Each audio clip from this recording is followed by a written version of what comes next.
hello बंधुসকল যদি আপুনি এনপিএছৰ customer আৰু এনপিএছৰ মোবাইল এপ বা ওয়েবসাইটটো ব্যৱহাৰ কৰি আপুনি এনপিএছত কন্ট্ৰিবিউশন কৰি আহিছে আৰু সেই কন্ট্ৰিবিউশনৰ ৰিসিপ্টটো আপুনি ডাউনলোড কৰিব বিচাৰিছে তেতিয়ালে কেনেকৈ কৰিব পাৰিব যদি আপুনি জানিব বিচাৰিছে চাই থাকক এই ভিডিঅটো হেকলৈ আমি এই টপিকটোৰ ওপৰতে কথা পাতিবলৈ গৈ আছো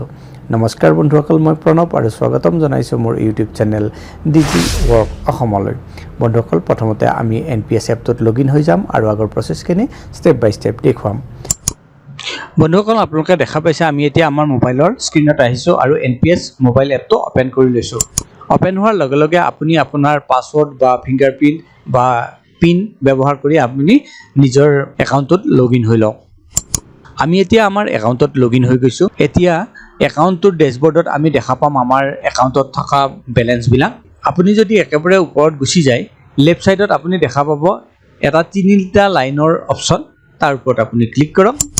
তাৰ ওপৰত ক্লিক কৰাৰ লগে লগে এখন লিষ্ট পাব কিছুমান অপচনৰ তাৰ ভিতৰত আপুনি সাৰ্ভিসেস অপচনটোৰ ওপৰত ক্লিক কৰি দিব লাগিব তাৰ ওপৰত ক্লিক কৰক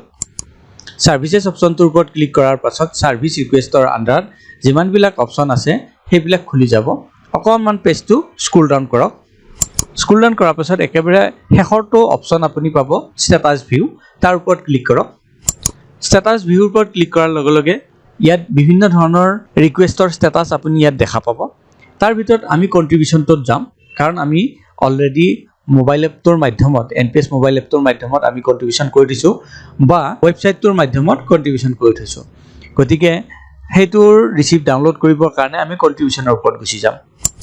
কন্ট্ৰিবিউশনৰ ওপৰত গুচি যোৱাৰ লগে লগে যিমান বিলাক আপুনি এনপিএছ এপ বা ওয়েবসাইটৰ মাধ্যমত কন্ট্ৰিবিউশন কৰি থৈছে সেইবিলাকৰ লিষ্ট ইয়াত দেখা পাব আৰু তাৰ ডিটেইলছ বিলাক দেখা পাব এতিয়া প্ৰথমটো কন্ট্ৰিবিউশনে মই 2/2024 ত কৰিছিলো 1000 টকাৰ কাৰণে যেটো এপ্ৰুভ হৈছে মানে কন্ট্ৰিবিউশনটো ক্ৰেডিট হৈছে মোৰ এনপিএছ একাউণ্টত আৰু সেইখন ৰিসিপ্ট ডাউনলোড কৰিব লাগে আৰু এটা কথা যদি আপুনি দুদিন আগতে কন্ট্ৰিবিউশন কৰিছে মানে কন্ট্ৰিবিউশন কৰাৰ দুদিন পাছতহে আপুনি ইয়াত চেক কৰিব তেতিয়াহে আপুনি দেখা পাব ইয়াৰ ডিটেইল বিলাক এতিয়া আমি এই ৰিসিপ্টখন ডাউনলোড কৰিব লাগে তো ইয়াৰ ওপৰতে আমি ক্লিক কৰি দিম ক্লিক কৰি দিয়াৰ লগে লগে আমাৰ যেটো ৰিসিপ্টৰ পিডিএফ আছে এটো ডাউনলোড হৈ যাব হেতু ওপেন কৰিবৰ কাৰণে আপোনাৰ মোবাইলত থকা যিকোনো এটা পিডিএফ ওপেন কৰিব পৰা এপৰ মাধ্যমত ওপেন কৰিব লাগিব মই ওপেন পিডিএফ কৰি মাইক্ৰসফটৰ এই সফটওয়্যাৰটোৰ মাধ্যমত ওপেন কৰিব যাম এটো ওপৰত ক্লিক কৰি দিম এতিয়া চাওক আপোনাৰ যিখন ৰিসিপ্ট আছে সেইখন ইয়াত ডাউনলোড হৈ গৈছে সেইখন ওপেন হৈ গৈছে ভৱিষ্যতৰ কাৰণে আপুনি এখন সেভ কৰি ৰাখিব পাৰে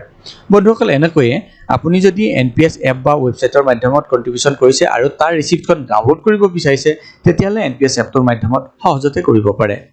আশা কৰিছো এই ভিডিঅটো আপোনালোকৰ পছন্দ হৈছে কেনেকৈ আপুনি এনপিএছ এপত যাই আপোনাৰ কন্ট্ৰিবিউশন ৰিসিপ্টখন ডাউনলোড কৰিব পাৰে তাৰ বিষয়ে জানিব পাৰিলে যদি এই ভিডিঅটো পছন্দ হৈছে ভিডিঅটো কৰক লাইক আৰু চেনেলটো সাবস্ক্ৰাইব কৰিবলৈ নাপাহৰিব পুনৰ লগ পাম আন এটা ভিডিঅত তেতিয়ালৈ বন্ধুসকল নমস্কাৰ